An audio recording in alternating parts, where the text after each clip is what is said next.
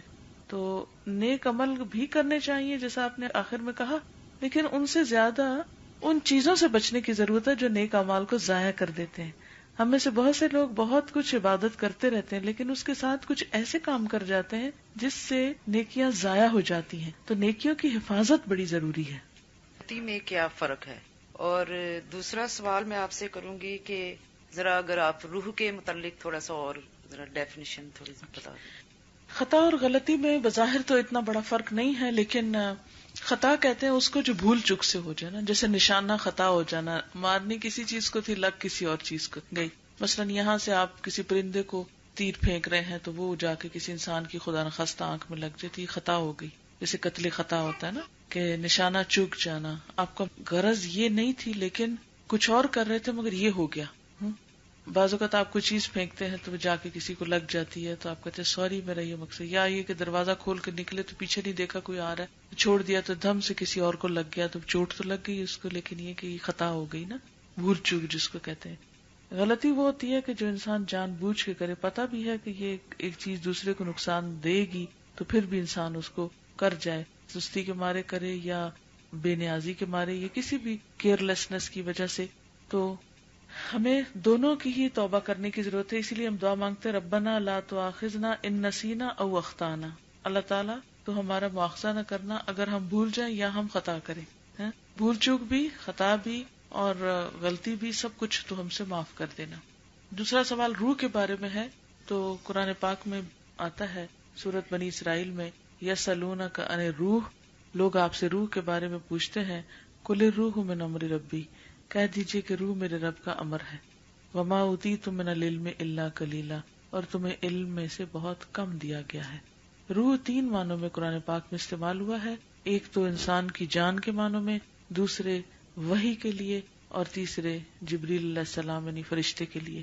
ان 3 معنوں میں قرآن پاک میں یہ لفظ استعمال ہوتا ہے، اور بیسیکلی اردو میں جب ہم اس کو ٹرانسلیٹ کرتے ہیں تو اسپرٹ کے معنی میں کر لیتے ہیں. اور عام طور پر جو زیادہ استعمال میں ہوتا ہے وہ جسم کے مقابلے میں جو انسان کے اندر روح ہے، جو جان ہے، اس کے لیے بھی استعمال ہوتا ہے. اس آیت میں 38 میں یہ کہتا ہے کہ حضرت زکریا نے اس جگہ پہ دعا کیا، تو پھر کوئی لوگ ایسے ہی اس معنی میں لیتے ہیں کہ جب ہم کئی نیک جگہ پہ جاتے ہیں امیدواروں پہ وہ اس کو جسٹیفائی کرتے ہیں. جی، تو پھر اس معنی میں ہم لے سکتے ہیں. نہیں، اب دیکھیں کہ یہاں پر جب وہ حضرت مریم کے پاس گئے ہیں تو وہاں ایک بظاہر ایک چیز نظر آ رہی ہے، اس میں تو ایک دلیل نظر آ رہی ہے نا کہ ایک غیر موسم کے پھل پڑے ہیں یا اللہ تعالیٰ کی قدرت، یہ ایک معجزہ نظر آ رہا ہے. تو وہاں پر اس معجزے سے متاثر ہو کے دعا کرنا تو اور ہے، لیکن ایک شخص جو فوت ہو گیا ہے تو وہ کسی بھی فوت ہونے والے کے بارے میں ہم تو کچھ نہیں کہہ سکتے کہ اس کے ساتھ کیا معاملہ ہے. اس سے یہ 2 ڈفرنٹ چیزیں ہیں، یعنی کسی مرے ہوئے انسان کی قبر پہ جانا اور حضرت زکریا علیہ السلام کا محراب میں جانا، اور بیسیکلی تو وہ مسجد تھی نا، جیسے ہم خانہ کعبہ میں جا کے دعائیں مانگتے ہیں، تو وہ ہیکل جو تھا وہ ایک طرح سے عبادت گاہ تھی. وہ عبادت گاہ میں جانا اور ہے اور قبر پہ جانا اور ہے. یہاں وہ قبر پہ نہیں کھڑے، یہاں وہ عبادت گاہ میں کھڑے ہیں، تو عبادت گاہ میں جا کے دعا مانگنے سے تو منع نہیں کیا گیا. السلام علیکم. میرا کوشچن یہ ہے کہ جب آپ کہتے ہیں اپنے گناہ کی معافی اللہ سے مانگ سکتے ہیں، اگر کسی انسان کو ہم ہرٹ کرتے ہیں تو اس سے معافی مانگتے ہیں تو وہ آگے سے سمجھتا ہے کہ میں پتہ نہیں کیا چیز ہوں جو مجھ سے یہ معافی مانگ رہا ہے، تو پھر اس صورت میں کیا اللہ سے ہی مانگنی چاہیے یا بندے سے مانگنی چاہیے؟ اللہ سے بھی مانگنی چاہیے اور بندے سے بھی مانگ لینی چاہیے. اگر وہ سمجھے گا کہ میں کیا چیز ہوں تو سمجھتا رہے، اس سے کیا فرق پڑتا ہے. اس کا تکبر پھر اس کی پکڑ کروائے گا. اگر ہم سے کسی انسان کے حق میں کوتاہی ہو گئی ہے تو ہمیں آر نہیں آنی چاہیے، ہمیں جا کے سوری کر لینا چاہیے. سبحانک اللہم و بحمدک نشہد ان لا الہ الا انت نستغفرک و نتوب الیک. والسلام علیکم ورحمۃ اللہ وبرکاتہ.